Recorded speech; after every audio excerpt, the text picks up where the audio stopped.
בוקר טוב תלמידים יקרים, שלום וברכה, מקווה ששלומכם בטוב, אתם מרגישים טוב.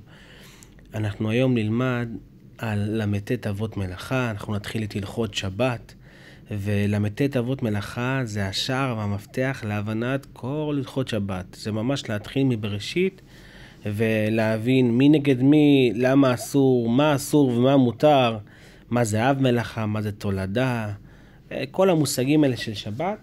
אנחנו נלמד כעת, לאט לאט נבין את כל ל"ט אבות מלאכה, ואם תקשיבו היטב, אני יכול להבטיח לכם שאתם תדעו את החומר הזה בצורה הכי ברורה שיש. טוב, אז אנחנו נתחיל, ובואו נדבר על מצוות שבת. איפה זה מופיע לראשונה בתורה? אז 10 הדיברות נכתבו פעמיים בתורה, ושם מצווים על מצוות שבת, 6 ימים תעבוד ובשביעי וכולי. אז א', איפה מופיע 10 הדיברות בפעם הראשונה?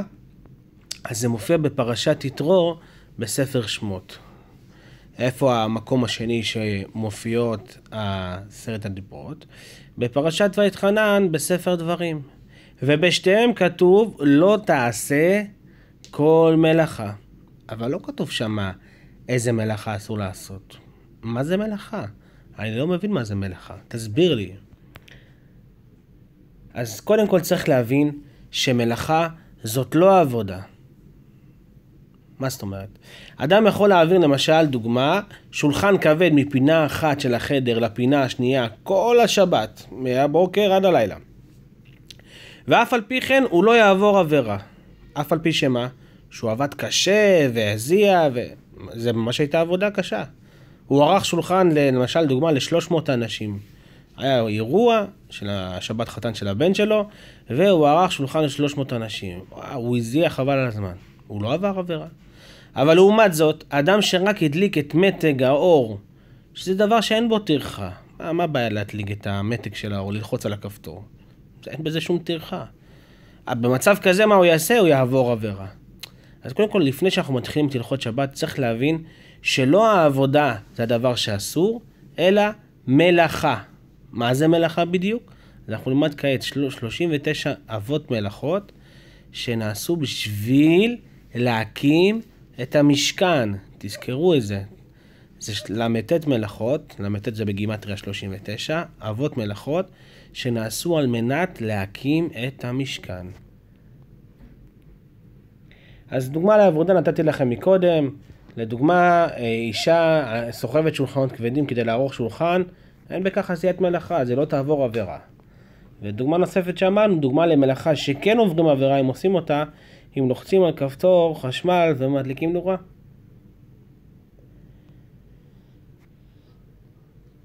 טוב, אז אם כן, מאיפה למדו חז"ל את המלאכות? איך יודעים מה אסור ומה מותר? איך אני יודע? אז בואו נראה. יש דבר שנקרא סמיכות פסוקים. מה זה סמיכות פסוקים? ברגע שפסוקים סמוכים אחד לשני, ועוד לא במקום אחד בתורה, בשני מקומות בתורה, אז אנחנו מבינים שיש קשר ביניהם. אז בואו נראה. בחומש שמות, פרק ל"א, מפסוקים א' עד י"א, כתוב ככה. את אוהל מועד ואת הארון לעדות ואת הכפורת אשר עליו ואת כל כלי האוהל ואת השולחן ואת כליו ואת המנורה התורה ואת כל כליה ואת מזבח הקטורת וכו' וכו'. בפסוקים שמה, מה כתוב שמה? על כל העניין של הקמת המשכן. אבל שימו לב, ישר אחרי זה, מפסוק י"ב עד פסוק ט"ו, הפסוקים עוברים לדבר פתאום על מה? על שמירת שבת. ככה השם אומר למשה, ואתה דבר אל בני ישראל לאמור, אך את שבתותיי תשמורו, כי אותי ביני וביניכם לדורותיכם, לדעת כי אני השם מקדישכם. אז אתם רואים שמה מדברים על המשכן, וישר אחר כך מדברים על מה? על שבת. אז אנחנו מבינים שיש קשר ביניהם. בואו נראה את המקום הנוסף שמדברים שם על המשכן, ואז עוברים לדבר על מה? על שבת. גם בעוד מקום מובא את הסמיכות הזאת שוב בפרק ל"ה, גם בספר שמות, פסוקים א' עד ג', מה כתוב? ויקל משה את כל עדת בני ישראל, ויאמר עליהם, אלה הדברים אשר ציווה השם וכולי. 6 ימים תעשה מלאכה, וביום השביעי יהיה לכם קודש, שבת שבתון. כל העושה בו מלאכה, יומת. שימו לב, זה מפסוקים א' עד ג'. ופתאום, מפסוק ד' והלאה, הפסוקים מתחילים לדבר על מה? על עשיית המשכן. קחו מאיתכם תרומה, את המשכן, את אוהלו וכולי. אז מה למדו מכאן חז"ל בתורה שבעל פה? הם למדו מכזה דבר כזה. שכל מלאכה שעשו לצורך הקמת המשכן, אסור לעשות אותה בשבת. זאת אומרת, הציווי מורה לנו שזאת מצווה לעשות את המשכן. זו מצווה מאוד גדולה, כן? אך את שבתותיי תשמורו. זאת אומרת, כל עבודת המשכן היא 6 ימים בלבד. ובשבת, שופטים ממלאכה. איזה מלאכה? כל מלאכה שהייתה לצורך הקמת המשכן. אני אתן לכם דוגמה. יש מלאכה שנקראת מלאכת כותב, ויש מלאכה שנקראת מלאכת מוחק. איך היו משתמשים במלאכה הזאת בשבת? היו למשל דוגמה, היו קרשים במשכן. אתם זוכרים, שנה שעברה למדנו בספר במדבר, היו 48 קרשים מסביב למשכן. זה היה סוג של גדר מסביב למשכן. למה? בשביל שאנשים לא יתקרבו לשם, כי מי שמתקרב וזה לא מקומו, אחר דתו מות יומת, מהקדושה הוא מת. אז היו 48 קרשים. עכשיו, בשביל שלא יתבלבלו בקרשים, מה היו עושים? היו כותבים הלוויים שהיו אחראים על הקרשים, שזה בעצם בני מררי שהיו סוחבים את הקרשים. אתם זוכרים? בני מררי את הקרשים, בני גרשון את הבדים, את הדברים הקלים, ובני קהת את הכלים הקדושים, המנורה, הארון העדות. למדנו את זה בשנה שעברה. עכשיו, 48 קרשים הללו שהיו מסביב למשכן, היו כותבים עליהם אותיות, היו כותבים על הקרש הראשון א', על הקרש השני ב', הקרש השלישי ג' וכו' וכו'. כך היו כותבים את האותיות, וזה זה נקרא מלאכת כותב. זה לצורך הקמת המשכן, ולכן לנו אסור לכתוב בשבת. אוקיי, עכשיו מה זה מלאכת מוחק? לפעמים מה היה קורה? למשל כתבו א', אז עם הזמן, עבר הזמן 40 שנה, כן, בכל זאת, פתאום נמחקה האות בחציה, נמחקה טיפה. עכשיו, בשביל שזה יהיה שלם כמו שצריך, אז מה היו עושים? היו מוחקים מחדש, מוחקים את האות, וכותבים אותה מחדש, שזה יהיה יפה. לא רק משלימים אותה, אלא מוחקים וכותבים. וזה נקרא מלאכת מוחק. זה לדוגמה אחת שאני רוצה לתת לכם מל"ט אבות מלאכה. נתתי לכם 2 מלאכות לדוגמה, להבין מה זה מלאכה לצורך הקמת המשכן. אז עוד פעם אני מסכם, כל דבר שהיה לצורך הקמת המשכן, אוקיי? אלו הדברים שיהיו אסורים בשבת. כמה מלאכות היו לצורך הקמת המשכן? 39. שנקראות איך? ל"ט אבות מלאכה. ל"ט זה בגימטריה 39, כמו שאתם יודעים. טוב, עכשיו אנחנו נעבור על ל"ט אבות מלאכה, על 39 מלאכות. אנחנו נחלק אותם לקבוצות. יהיה קבוצה א', יהיה קבוצה ב', קבוצה ג' וקבוצה ד'. ואני אסביר לכם כל קבוצה במקרו מלמעלה. אנחנו לא נתעכב עכשיו על מלאכה. הזורע, חורש, הקוצר, אנחנו לא נתמקד על מלאכה, אלא אנחנו נסתכל במקרו מלמעלה על הקבוצות ונבין למה הם שימשו. אז קבוצה א', יש 11 מלאכות. איזה מלאכות? מלאכות של הכנת צבע. איזה צבע? אני קודם כל אקריא לכם את הקטע הבא. זה 11 מלאכות הקשורות לבישול ואפייה. זאת אומרת, איך זה קשור למלאכה לצורך הקמת המשכן? עכשיו, היו בדים, אני מזכיר לכם שהיו בדים, שהיו מכסים איתם את כלי הקודש, את המנורה, את ארון העדות, ואת שולחן לחם הפנים, והיו גם בדים שהיו מכסים את המשכן עצמו ממש, את המזבח גם. אז בשביל לצבוע את הבדים האלה, היו הרי בצבע אדום, היו בצבע תכלת. בשביל להפיק את הצבעים הללו, מה עושים? בשביל לצבוע את הבדים שמכסים את כלי המשכן ואת המשכן עצמו, היו מפיקים את הצבע מאיפה? מהצומח. לא היה להם טמבור, קונים צבע פתאום או שולחים את זה לאיזה מפעל. מפיקים את הצבע מאיפה? מהצומח. מצמחים מסוימים היו מפיקים את הצבע וצובעים את הבדים. לשם כך מה היו עושים? אני חוזר אחורה. היו עושים את 11 המלאכות הללו. היו זורעים, אחרי זה היו חורשים, לאחר מכן היו קוצרים, אחרי זה היו מאמרים, דש, זורע, בורר. אנחנו לא נתעכב על מלאכה להבין מה היא, אבל צריך להבין שכל הדברים הללו קשורים. שימו לב למלאכה 11, האופה זה בעצם מלאכות שקשורות למה? לבישול ואפייה.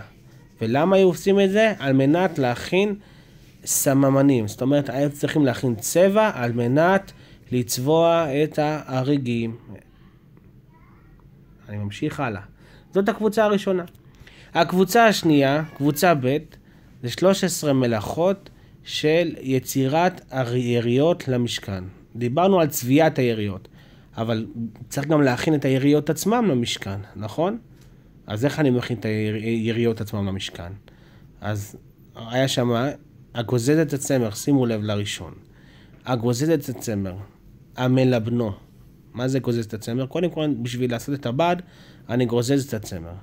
אחרי זה המלבנו. מה זה מלבנו? אני בא ומחבס אותו. מנפצו זה לסרק את הצמר. היה לו כל מיני לכלוכים, קוצים שנדבקו לו. מה אני עושה? אני מסרק אותו ועושה אותו חלק. אחרי זה אני צובע אותו. איך אני צובע אותו אגב? עם 11 הסממנים מקודם. אוקיי? אחרי זה הטובור והממסך והעושה שתי בתי נירים. זה דברים שאנחנו לא, אמרתי לכם, אנחנו לא נתמקד על אחד. אבל מה שחשוב לי שתדעו, אוקיי?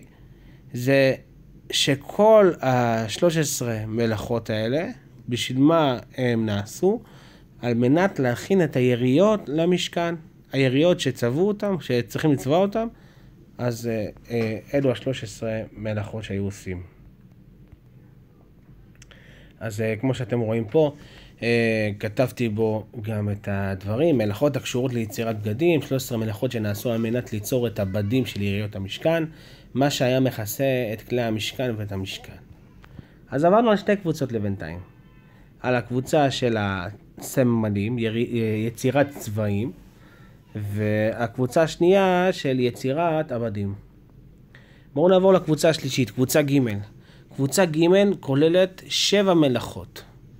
כיסוי אורות חשים ואלים מורדמים. זאת אומרת, היו גם כיסויים למשכן ולכלים, שחלקם היו מאורות של אלים מורדמים, זה היה אלים כאלה שהיו בצבע אדום, ואורות חשים. מה זה תחשים? תחשים זאת הייתה חיה שהייתה לאותה שעה נבראה במיוחד, וקראו לה ססגונה. מה זה ססגונה? היא הייתה בכל צבעי הקשת. היה לה צבעים מיוחדים, וזה היה כיסוי מיוחד למה? לחלק מהכלים של המשכן ולחלק מהמשכן עצמו. אז עכשיו, בשביל ליצור את האורות האלה, מה אנחנו צריכים לעשות? בואו נעבור על המלאכות. אחד, הצד צבי, לצוד אותם, לאו דווקא צבי, כן? פה כתוב צבי, אבל זה לאו דווקא צבי. לצוד אותם קודם כל. אחרי זה מה לעשות? לשחוט אותם. אחרי זה 3, המפשיטו, זאת אומרת להוריד ממנו את האור שלו. 4, לאבד את האור שלו. 5, המוחקו, זאת אומרת ליישר אותו, להכין אותו. 6, המסרטטו, אני מסרטט בשביל על מנת לחתוך אותו למידה שאני צריך. 7, המחתכו, אני חותך אותו בשביל שיהיה מוכן בדיוק מה שאני רוצה, לשימוש שלי. אז גם, עוד פעם אני גם אקרא את זה פה, מלאכות שעשו על מנת ליצור כיסוי למשכן וכליו, מאורות אלים מורדמים ואורות חשים, לשם ככה צריך לשחוט את האלים, תחשים וכו', כל מה שהסברנו כרגע באריכות. הקבוצה הרביעית זה 8 מלאכות שנעשו לצורך הקמת המשכן. זאת אומרת, אין להם משהו אחיד אחד, מה שמאחד בין כולם באמת זה הצורך של הקמת המשכן, אבל המלאכות הן שונות אחת מהשנייה. בואו נראה, יש את הכותב והמוחק, זה כבר דיברנו על זה בהתחלה שנתתי לכם דוגמה, שכתבו על הקרשים, על 48 קרשים, ומוחקים, אמרתי לכם, היו מוחקים שהיה צריך. הבונה, בונים את המשכן, כל פעם הוא בונים את המשכן. הסותר, אתם זוכרים, הענן היה עולה, הוא אומר להם להמשיך במסע, אז מה היו עושים הלוויים שאחראים על זה? היו באים וסותרים, מה זה סותרים? זאת אומרת מפרקים את המשכן. ואחרי זה מה היו עושים? הענן היה עוצר, זאת אומרת שצריך לחנות, היו בונים את זה. אז זה הבונה והסותר. 5, המחבא והמביר, זה היה לצורך העדנים, הזהב, היו מתיחים אותם ומחברים אותם ביחד על ידי אש. המכה בפטיש, זאת פעולה אחרונה. והדבר האחרון זה המוציא מרשות לרשות, שהיו מביאים את התרומות, בני ישראל היו מביאים את התרומות שלהם לצורך הקמת המשכן. זאת המלאכה האחרונה. עוד פעם, אמרתי לכם את זה ממש בקצרה, כל מלאכה פה היא עולם בפני עצמו, אבל אנחנו לא מעריכים על זה כעת, אלא אנחנו זורמים וממשיכים הלאה. בהמשך אנחנו נתמקד על כמה וכמה מהמלאכות. אז סך הכל יש לנו כמה 39 אבות מלאכה, וזה מלאכות שאסור לעשות בשבת. הנה זה הסיכום של כולם. הזורע, החורש, הקוצר, המאמר, הדש, הזורע, הבורר, הטוחן, המרקד, הדש, האופה. זה 11 הראשונים. הגוזז את הצמר, המלבן, המנפץ, הצובע, התובע, המסך, העושה שתי בנרים, ההורג שתי חוטים, הפוצע שתי חוטים, הקושר, המתיר, התופר שתי תפירות, הקורע, כל זה 13. בסדר? הצד, השוחט, המפשיט, המולח, הממחק, המסרטט, המחתך, זה עוד 8, ויש, 7, ופה יש לי עוד 8, הכותב שתי אותיות, המוחק, הבונה, הסותר, המחבא, המביר, המכה בפטיש, והמוציא מרשות לרשות. סך הכל, הרי אלו אבות מלאכות 40 חסר 1. מה זה 40 פחות 1? סך הכל 39 אבות מלאכה של שבת. אז תזכרו את זה. אלו 40 חסר 1, 39 אבות מלאכה, שאסור לעשות בשבת. מה שלא נמצא ברשימה פה, מותר לעשות, בסדר? אמרתי לכם, אפילו שבן אדם עורך שולחן ל300 אנשים, והוא מזיע כמו לא יודע מה, הוא לא עבר עבירה. בן אדם שליק עורק, יעבור עבירה, בסדר? דבר שהוא פשוט, שהוא לא... כי כל המלאכות שנעשו במשכן, אלו המלאכות שאסורות. תודה רבה שהאזנתם, שיהיה לכם המשך יום מבורך, ולא לשכוח לעשות את השאלות. להתראות.